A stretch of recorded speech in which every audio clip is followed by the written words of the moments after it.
UFO sighting data exploration. I'd like to investigate UFO data over the last century to formulate some questions, and gain insight regarding what the answers may be.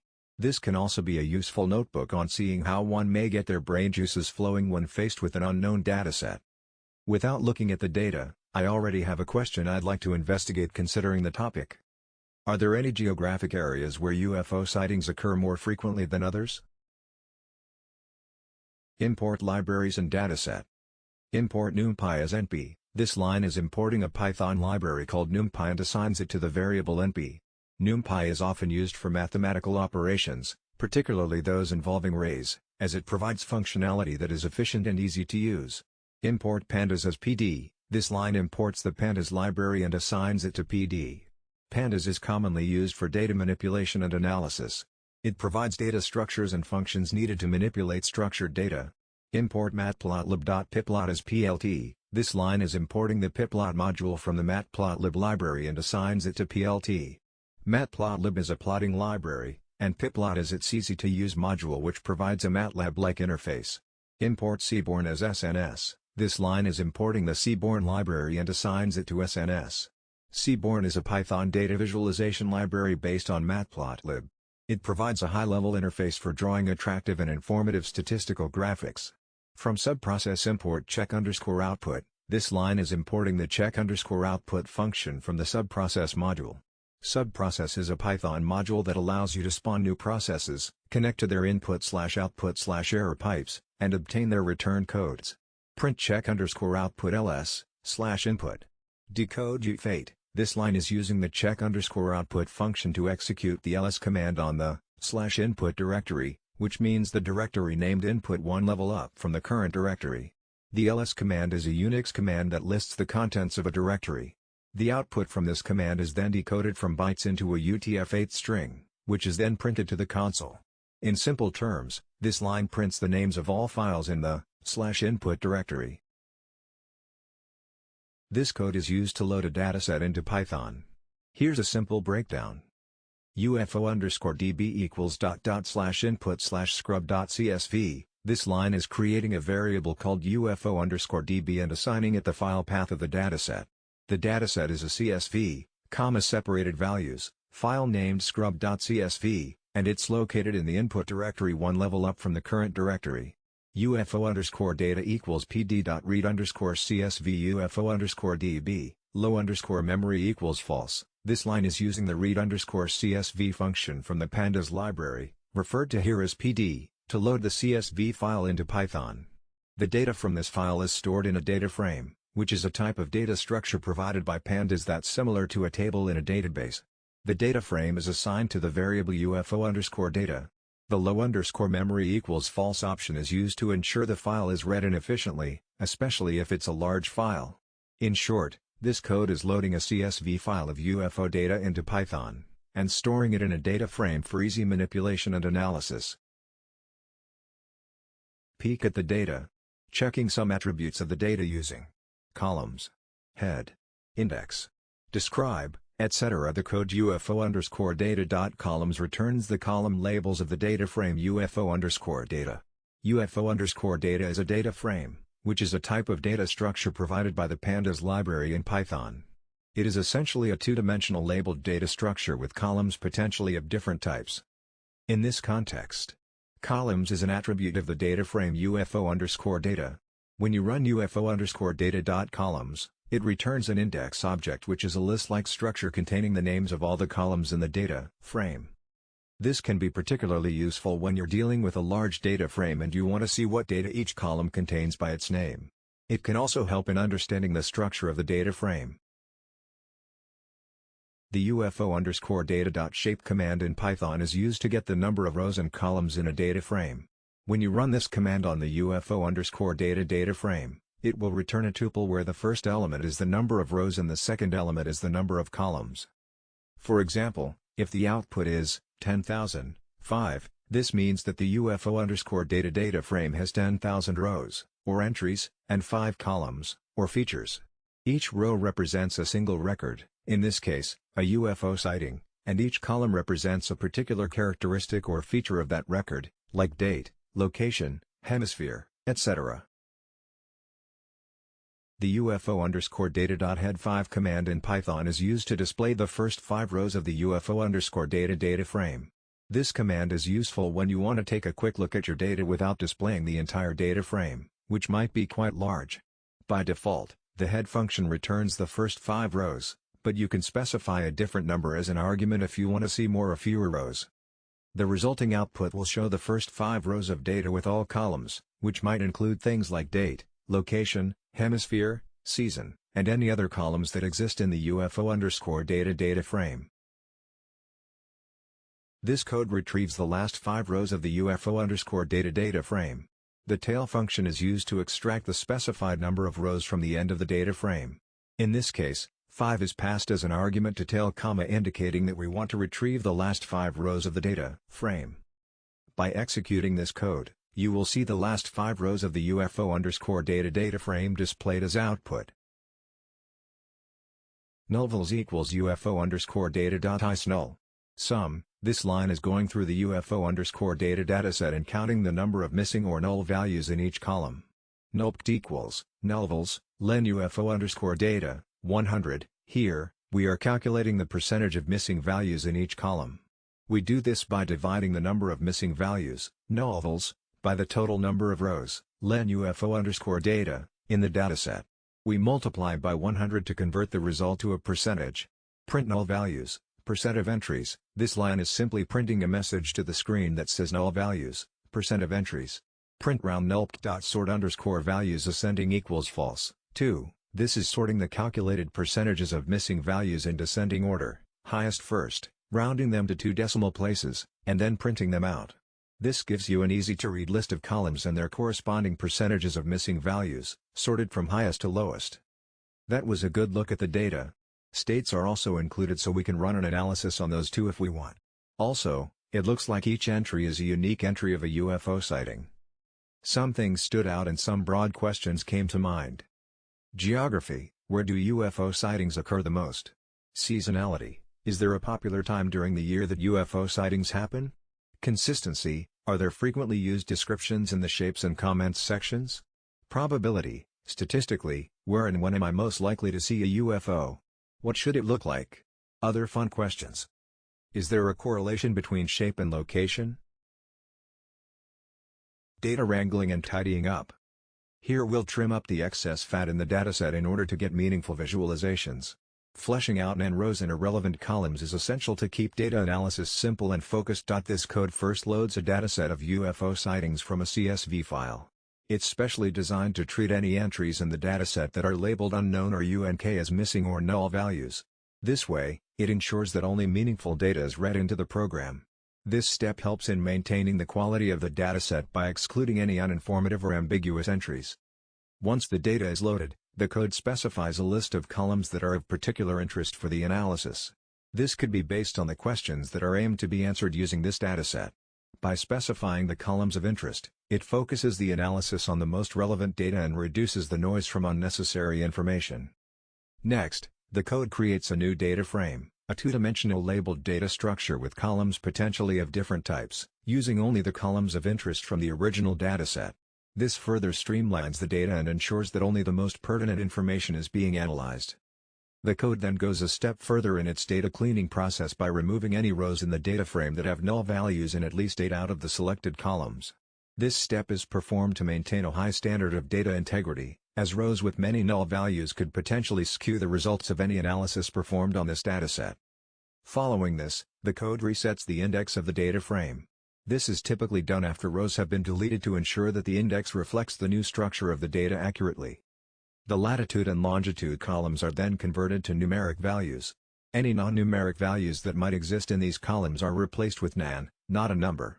This ensures that these columns, which are expected to contain numerical data for accurate geolocational analysis, don't contain any unexpected or erroneous values. Finally, the code cleans up the datetime column. It does this by replacing any instances of 2400 hours with 0 o'clock. This is done to fix any illegal values that could cause problems in any time-based analysis. After this cleanup, the datetime column is converted to the datetime format, %m/%d/%y%h:\m. This ensures that the column is in a standard format that can be understood and processed accurately by time series analysis functions. Our new dataset has 1 less column and 75 less rows from cleaning entries with null values and choosing what to investigate. UFO sighting frequency, 1949 to 2013. This code is designed to visualize the number of UFO sightings per year using a bar plot. First, it isolates the year component from the date-time column, which has been previously formatted into a standard date-time format. The extracted year data is stored in a new variable, UFO_year, simplifying the dataset to focus solely on the years of the sightings. Once the year data is isolated, the code counts the frequency of each unique year in the UFO_year dataset, effectively calculating the number of UFO sightings per year. This counted data is stored in a new variable, years_data, which serves as a tally of UFO sightings organized by year. To prepare for plotting, the code extracts the index values from the years_data variable, which represents the years, and stores them in a new variable, years_index. These years will be used as the x-axis labels on the bar plot. Simultaneously, the actual count values, representing the number of UFO sightings for each year, are extracted from years_data and stored in years_values. These counts will form the y-axis values of the bar plot. With the data prepared, the code then initiates the plotting process. It creates a new figure, specifying its size to be 15 inches wide and 8 inches tall. It also rotates the x-axis labels by 60 degrees to prevent any overlap and enhance readability. Next, the code sets the title of the plot to UFO sightings by year, providing a clear indication of what the plot represents. Finally, the code leverages the Seaborn Library's barplot function to create the actual bar plot. It feeds years_index as the x-axis values and years_values as the corresponding y-axis values, while the color palette is set to GN, BOO. In summary, this code extracts the year from each UFO sighting, tallies the number of sightings per year, and visualizes this information in a clearly labeled, easy-to-read bar plot. This provides a visual representation that allows for a quick comparison of UFO sightings across different years. Geography: where do most UFO sightings occur? We shall now tackle the simple questions to gain momentum. First question: where are UFO sightings most common? This code is designed to illustrate the distribution of UFO sightings across different countries using a pie chart. It begins by calculating the count of UFO sightings for each country. This is achieved by applying the value_counts function on the country column of the UFO_data data frame. The resulting counts are stored in a variable named country_sightings, which serves as a summary of the number of sightings per country. To enhance the visual appeal of the pie chart, the code defines a tuple named explode. The values within explode determine the extent to which each slice of the pie chart is offset from the center, effectively creating a slight gap between the slices. This makes it easier to distinguish between different slices of the pie chart. Next, the code designates a list of colors, aptly named colors, to be used for each slice of the pie chart. Each unique color in the list corresponds to a different country, which helps in visually distinguishing between the countries in the chart. With the data and aesthetic details prepared, the code creates the pie chart by using the plot function, specifying pie as the type of plot to be created. The country_sightings variable is used as the data source for the chart, while several parameters like font size, title, colors, autopt, shadow, and fig size are set to customize the look and feel of the chart. Notably, the autopt parameter is used to specify the format for displaying the percentage labels on the chart. To enhance the chart's readability, the code adds a legend using the plt.legend function. The labels for the legend are provided as a list of country names, corresponding to the colors used in the chart. This makes it easier for viewers to identify which slice of the pie corresponds to which country. Finally, the code uses the plt.title_layout function to adjust the layout of the plot, ensuring all elements fit well within the plot area.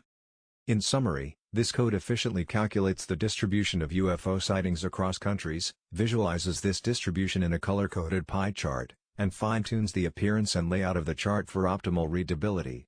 The result is a clear and concise visual representation of the data that allows for easy comparisons between the numbers of sightings in different countries. Narrowing scope: UFO sightings by U.S. state. The given code UFO_data country. Value_counts. Head 10 is used to analyze data in the data frame UFO_data. Here's a step-by-step explanation in plain English. UFO_data country, this selects the country column from the UFO_data data frame. Think of this as picking a specific list of data, in this case, the countries, from a bigger collection of lists, the UFO_data data frame. Value_counts, this method counts how many times each unique value appears in the country column. In essence, it's tallying up the number of times each country is listed in the data. Head 10, this method then takes the top 10 rows from this counted data. So, after counting how many sightings occurred in each country, it selects the top 10 countries with the most sightings. So, in summary, this line of code is used to find the top 10 countries with the most UFO sightings according to the data in the UFO_data data frame. Since U.S. sightings comprise an overwhelming portion of the data, 92.1%, let's reframe the question using U.S. data. Where do UFO sightings occur most within the United States? This code is specifically designed to scrutinize and visualize the frequency of UFO sightings across different states in the United States. It initiates this process by filtering the UFO_data data frame to include only rows where the country column contains US, representing sightings in the United States. The filtered data is stored in a variable named USA_filter. A new data frame, US_data, is then constructed by applying the USA_filter to the original UFO_data data frame. This new data frame now exclusively contains data pertaining to UFO sightings within the United States, including regions like Puerto Rico and Washington, D.C. The code subsequently calculates the frequency of UFO sightings for each state within the US_data data frame. These calculated values are stored in a new variable named states_sites, effectively tallying the number of sightings for each state. To prepare for visualization, the code extracts the state names from the states_sites variable and stores them in state_names. These names will serve as the x-axis labels in the upcoming bar plot.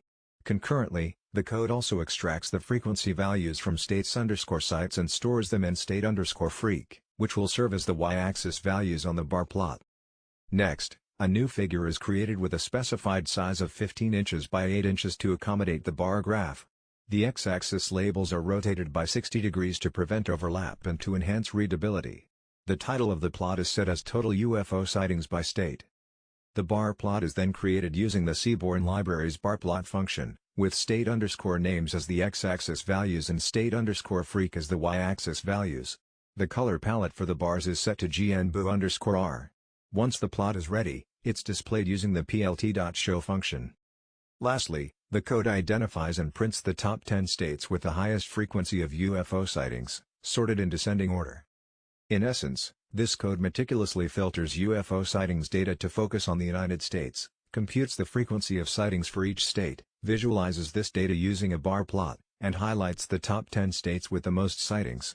This provides a comprehensive analysis of the distribution of UFO sightings across different states in the U.S.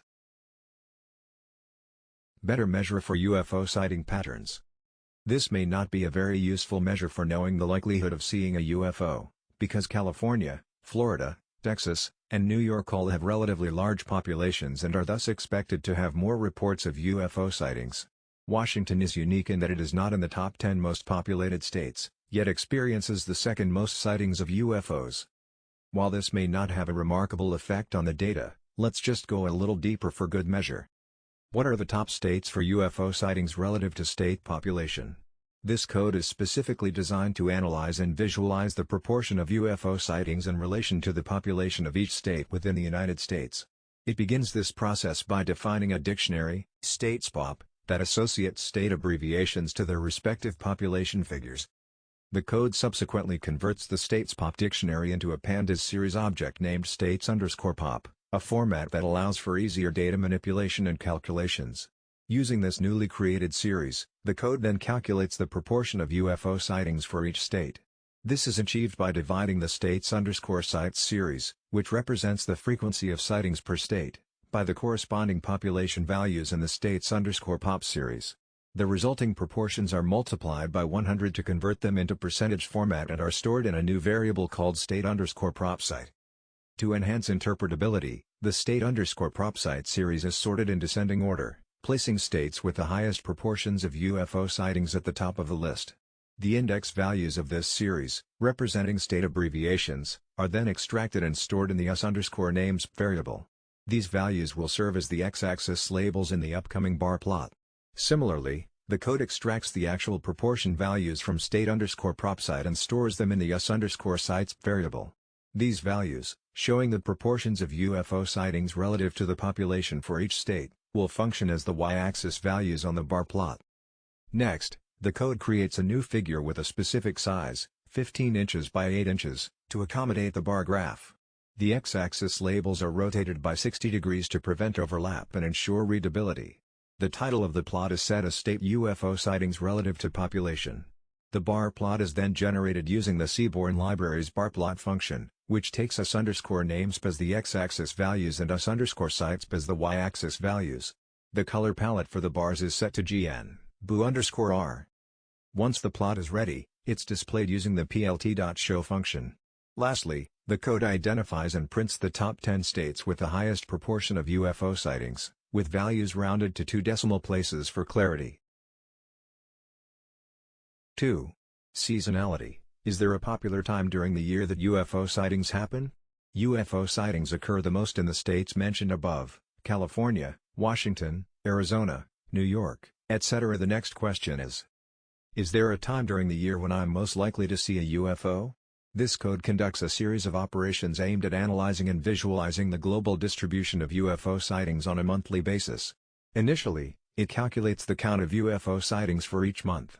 This is achieved by extracting the month component from the date-time column of the UFO_data data frame and applying the value_counts function to the resultant series. This function counts the occurrences of each month. The series is then sorted in ascending order based on the index values, and the final sorted series is stored in a variable named m_cts. From the m_cts series, the code extracts the index values, which represent the months, and assigns them to the m_ctsx variable. These values will serve as the x-axis labels for the ensuing bar plot. In parallel, the actual count values, which denote the number of UFO sightings for each month, are also extracted from the m_cts series and assigned to the m_ct variable. These values will serve as the y-axis values on the bar plot. The code then creates a new figure along with axis objects using the plt.subplots function.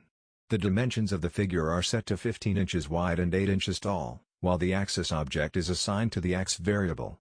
The Seaborn Library's barplot function is then used to generate a bar plot.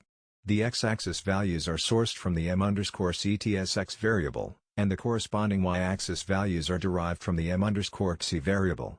The color palette for the bars is designated as L, GN, BOO. Next, the code sets the title of the plot as Global UFO Sightings by month, while labeling the x-axis as month and the y-axis as hash sightings. To ensure readability, the x-axis labels are rotated by 45 degrees to prevent overlapping. Finally, the code displays the plot using the plt.show function. In summary, this code calculates the count of UFO sightings for each month, visualizes the distribution of sightings across these months using a bar plot, and customizes the plot's appearance with a title, axis labels, and rotation of x-axis labels. The resulting plot offers valuable insights into the monthly variation in global UFO sightings. Typically, I see UFOs in the summer. This may be because I'm outside more often in the summer, or it could be because UFO activity is heightened during the summer. We can group UFO sightings by location in order to see if this makes a difference, above the equator versus below the equator. This code undertakes several operations to add a new column named season to the UFO_date data frame, with the aim of indicating the season of each UFO sighting, determined by the sightings month. Firstly, the code extracts the month component from the UFO_date column of the UFO_data data frame. This extracted month, which represents when each UFO sighting occurred, is assigned to a variable named UFO_date. Following this, the code defines 3 ranges: spring for the months 5 to 6, May and June, summer for the months 7 to 9, July, August, and September, and fall for the months 10 to 11, October and November. Each of these ranges associates a set of months with a corresponding season. The next step involves initializing an empty list named seasons, which is intended to store the calculated season for each UFO sighting. The code then begins to iterate over each st_date, which represents the month, in the UFO_date series. For each ST_date, the code checks if it falls within the spring range. If the condition is met, it appends the string spring to the seasons list. If the ST_date does not fall within the spring range, the code then checks if it falls within the summer range. If it does, summer is appended to the seasons list. If the ST_date does not fall within either the spring or summer ranges, the code checks if it falls within the fall range. If it does, fall is added to the seasons list. If none of the above conditions are met, the code appends the string winter to the seasons list, since the remaining months correspond to the winter season. Upon the completion of this code, the UFO_date data frame will include a new column titled Season. This column indicates the season, spring, summer, fall, or winter, for each UFO sighting, based on the month in which the sighting occurred. The line of code UFO_data season equals PD.series seasons, index equals UFO_data.index, is performing the following actions. PD.series seasons, index equals UFO_data.index. This part of the code is creating a new pandas series, which is a type of one-dimensional array holding data of any type, from the seasons list. The index for this new series is set to be the same as the index of the UFO_data data frame. The index is essentially the label for each row. UFO_data season equals, this is adding the newly created series as a column named season to the UFO_data data frame. In simpler terms, this line of code is adding a new column to the UFO_data data frame. The new column is called season, and it's being filled with the data from the seasons list. The order of the data in the seasons list is maintained to match the corresponding rows in the data frame because the index of the data frame is used when creating the new series.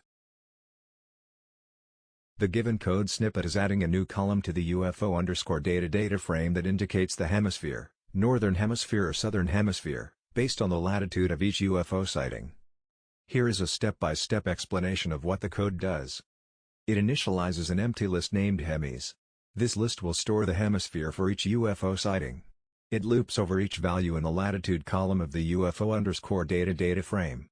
Each value is assigned to the variable st_lock in each iteration of the loop. In each iteration, it checks whether st_lock, the latitude, is greater than or equal to 0. Latitude values greater than or equal to 0 indicate locations in the northern hemisphere, while values less than 0 indicate locations in the southern hemisphere. If st_lock is greater than or equal to 0, it appends the string northern hemisphere to the hemis list. If st_lock is less than 0, it appends the string southern hemisphere to the hemis list. At the end of this code, the hemis list will contain a string indicating the hemisphere for each UFO sighting, based on its latitude. This list can be added as a new column to the UFO_data data frame in a similar manner as shown in your previous question. The code line you provided is adding a new column named hemisphere to the UFO_data data frame. The new column is created from the hemis list that you populated in the previous step. The code also sets the data type of the new column as category. Here's the detailed explanation. PD.series hemis, index equals UFO_data.index. This line of code creates a new pandas series from the hemis list. The index of the new series is set to be the same as the index of the UFO_data data frame. This is necessary to ensure that the hemisphere values align correctly with the existing rows in the data frame. As type category, this code converts the data type of the series to category. Categorical data is a pandas data type that is used to represent data that can take a limited number of possible values, categories.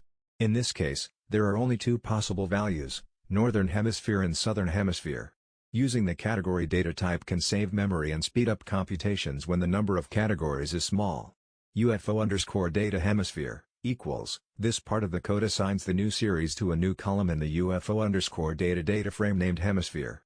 At the end of this line of code, the UFO_data data frame has a new hemisphere column where each UFO sighting is categorized as either in the northern hemisphere or southern hemisphere, based on its latitude. The line of code UFO_data season value_counts is performing a frequency count of the season column in the UFO_data data frame.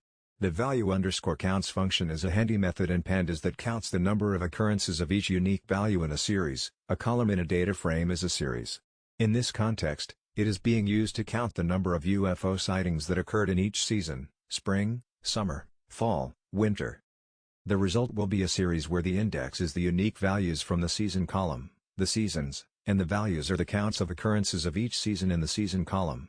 This provides a way to quickly understand the distribution of UFO sightings by season. This code is creating a bar plot that shows the count of UFO sightings per season, separated by hemisphere. The steps performed by the code are explained below. plt.figure fig size equals 15,8. This line is initializing a new figure for the plot, setting the size of the figure to be 15 inches wide and 8 inches tall. sns.count plot x equals season, hue equals hemisphere, data equals UFO_data. This line uses the Seaborn Library's function countPlot to create a bar plot. The x equals season part means that the x-axis of the plot will represent the season column of the data frame, so there will be one group of bars for each season: spring, summer, fall, winter. The hue equals hemisphere part means that within each group of bars for a season, there will be separate bars for each unique value in the hemisphere column of the data frame. So, there will be separate bars for the northern hemisphere and southern hemisphere within each season group. The data equals UFO_data part tells Seaborn to use the UFO_data data frame as the source of data for the plot. In summary, the plot created by this code will allow us to compare the number of UFO sightings between the northern and southern hemispheres for each season.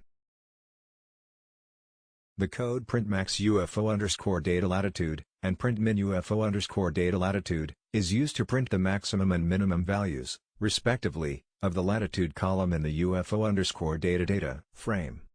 Max UFO_data latitude returns the highest latitude value found in the latitude column of the UFO_data data frame. This would likely correspond to the UFO sighting that occurred furthest north. Minute UFO_data latitude returns the lowest latitude value found in the latitude column of the UFO_data data frame. This would likely correspond to the UFO sighting that occurred furthest south. Note: the latitude values in the data frame are presumably numerical and represent geographic latitude. Positive values indicate locations in the northern hemisphere, while negative values indicate locations in the southern hemisphere. That was a little clunky. Maybe visualizing our real question requires a different metric, or different approach. The code you've shared is filtering the UFO_data data frame into two separate data frames based on the hemisphere column. This is being done to separate UFO sightings that occurred in the northern hemisphere from those that occurred in the southern hemisphere. Resp_n equals UFO_data hemisphere equals northern hemisphere. This line of code creates a new data frame called resp_n that contains only the rows from UFO_data where the hemisphere column is equal to northern hemisphere. In other words, resp_n will contain only the sightings that occurred in the northern hemisphere. Resp_s equals UFO_data hemisphere equals southern hemisphere. Similarly, this line creates a new data frame called resp_s that contains only the rows from UFO_data where the hemisphere column is equal to southern hemisphere. Thus, resp_s will contain only the sightings that occurred in the southern hemisphere. The code in question carries out a series of operations to analyze and visualize the proportion of UFO sightings by season in the northern hemisphere, NH, and southern hemisphere, SH. Initially, it calculates the percentage of UFO sightings for each season in the season column of the resp_n data frame, NH. This is achieved by dividing the count of sightings for each season by the total number of sightings in the NH data frame. The percentages that are subsequently derived are stored in the NSPERC variable. A similar calculation is performed for the SH data frame, resp_s, with the resulting percentages being stored in the SPERC variable. A list called POS is created next, which contains values ranging from 0 to the length of the NSPERC or SPERC series. This list will be used to set the positions of the bars on the plot. The width of the bars is defined as 0.25. The code then creates a figure and axis objects using the plt.subplots function.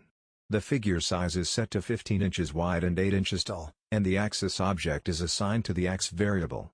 Two sets of bars are plotted on the same graph.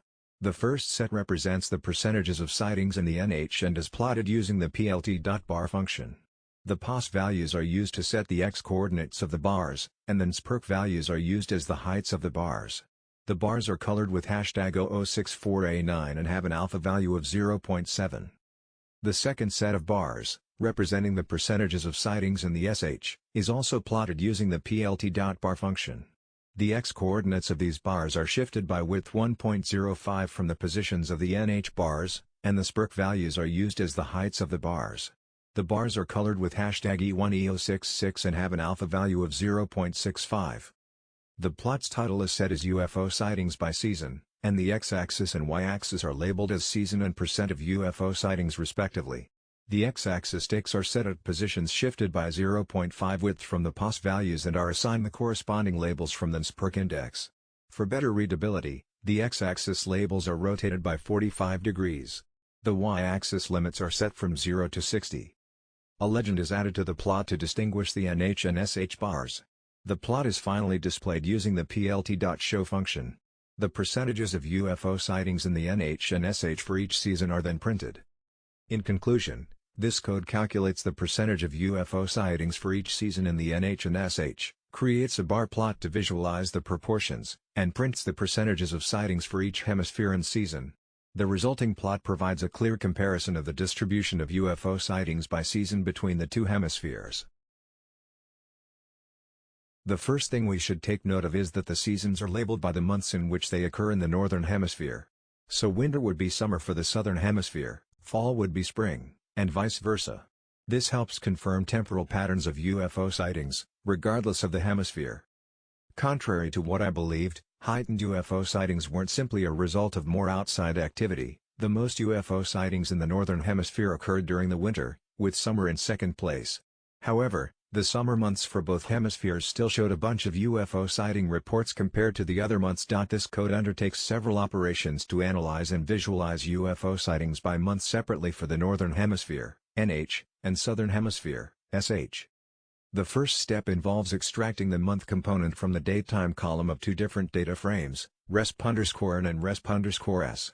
These data frames represent UFO sightings in the northern hemisphere and southern hemisphere, respectively. The extracted month values are assigned to the variables n_mon and s_mon. For the northern hemisphere, the code performs a series of operations. It begins by calculating the count of UFO sightings for each month in the n_mon series, storing the results in the mon_cts variable, which represents the frequency of sightings for each month. The index values, months, from the mon_cts variable are then extracted and assigned to the mon_in variable, which will serve as the x-axis ticks on the bar plot. The actual count values from the mon_cts variable are extracted next and assigned to the mon_val variable. These values represent the number of UFO sightings for each month and will serve as the y-axis values on the bar plot. A figure is then created, and a bar plot is plotted using the Seaborn Library's barplot function, taking the x-axis values from the mon_in variable and the corresponding y-axis values from the mon_val variable. The color palette used for the bars is set to GNBOO_D, greenish-blue. The plot is finally displayed using the plt.show function. For the southern hemisphere, similar operations are carried out using the s_mon series instead of the n_mon series. The code calculates the count of UFO sightings for each month in the southern hemisphere and creates a bar plot. The color palette used for the bars in this case is set to ORD_D, orange-red. The plot is then displayed using the plt.show function. The code then prints the top 6 months with the highest number of UFO sightings in the northern hemisphere, using the value_counts function on the n_mon series. Similarly, it prints the top 6 months with the highest number of UFO sightings in the southern hemisphere, using the value_counts function on the s_mon series.